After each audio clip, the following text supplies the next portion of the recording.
Nous allons nous poser une question métaphysique pour commencer ce cours. Tu imagines que nous sommes tout en haut d'une grande tour, comme ceci, voilà, voilà. Et soudain, une explosion violente acquise sur cette tour. Elle explose brutalement. Elle se répartit en petits morceaux. La destruction est complète. Les morceaux s'effondrent. La tour va s'effondrer. C'est la catastrophe. Que va-t-il se passer? Nous avons au sommet de la tour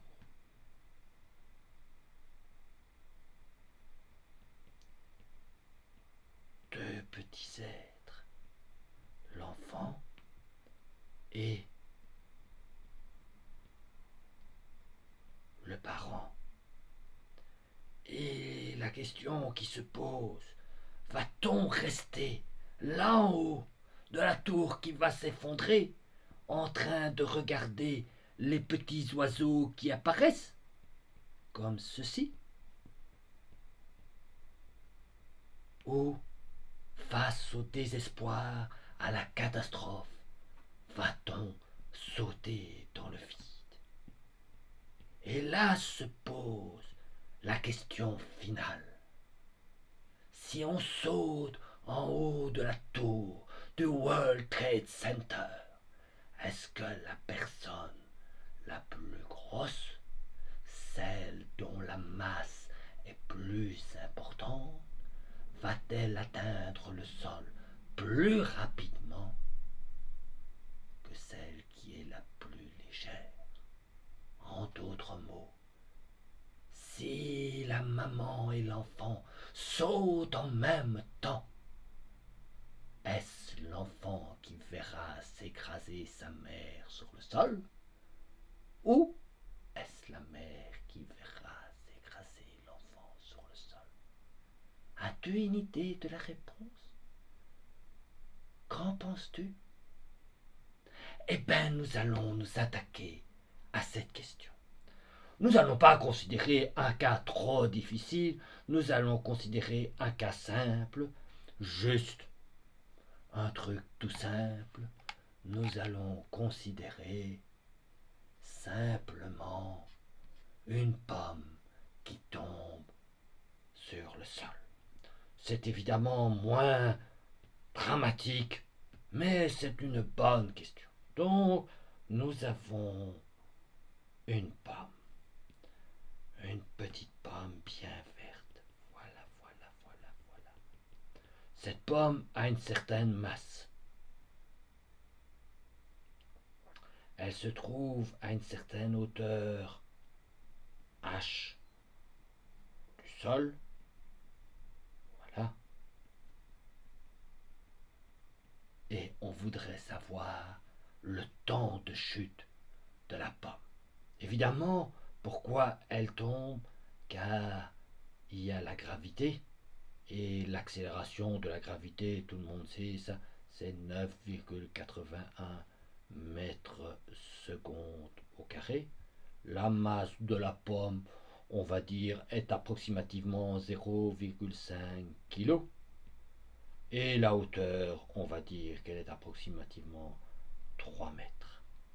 Quel est le temps requis pour que la pomme atteigne le sol? Pour résoudre ce problème, nous allons faire d'abord une approche avec ce qu'on appelle l'analyse dimensionnelle. L'analyse dimensionnelle est une chose très simple et tout à la fois un peu compliquée. L'idée de base, c'est on cherche donc le temps de chute et on suppose que ce temps de chute dépend des trois paramètres que j'ai identifiés. Il y en a peut-être d'autres, mais il me semble que c'est les paramètres essentiels. Et donc on va supposer qu'on va l'écrire sous la forme d'une grande constante adimensionnelle C, les constantes dimensionnelles, ça existe souvent en physique, la masse de la pomme à une certaine puissance alpha. C'est certainement en fonction également de la gravité. Les objets tombent plus vite si la gravité est plus élevée, à une certaine puissance bêta. Et évidemment, ça dépend de la hauteur. Si on chute de haut ou de bas, ça aura une importance. Et donc, on va écrire h à la puissance gamma. Alpha, bêta et gamma sont des constantes que nous ne connaissons pas. Mais ce qu'on sait, c'est que si le temps de chute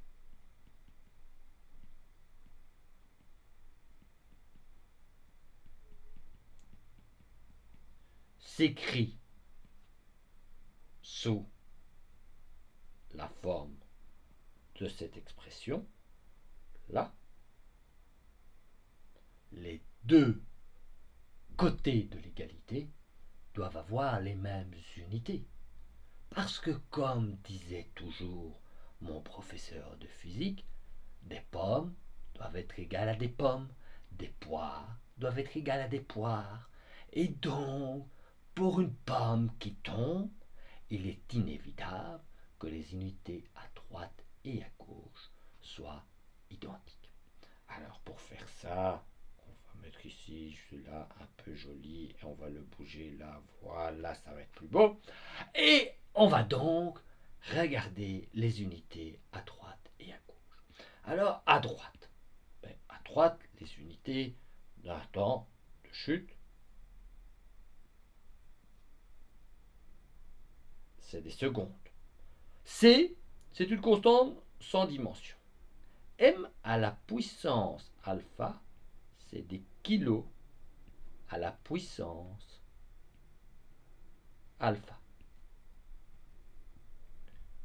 G à la puissance bêta, c'est des mètres et des secondes. Alors, à quel exposant? Des mètres à la puissance bêta. Et comme c'est des secondes en dessous de la fraction qu'on met à la puissance bêta, ça, c'est moins 2 bêta. Et puis, on a la hauteur.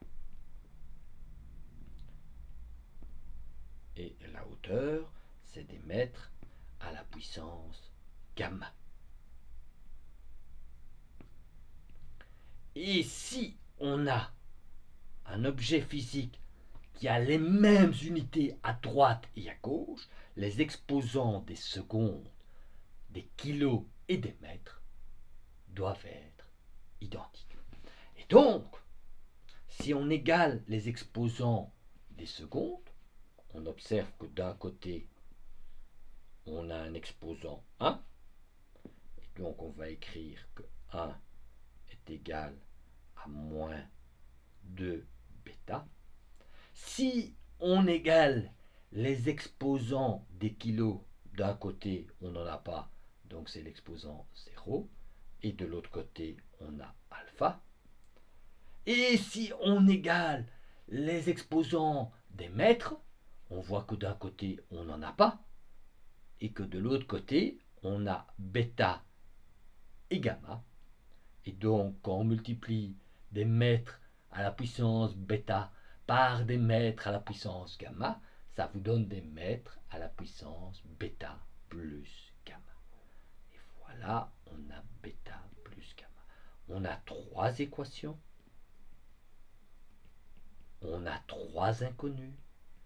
On va pouvoir donc déterminer ces 3 exposants.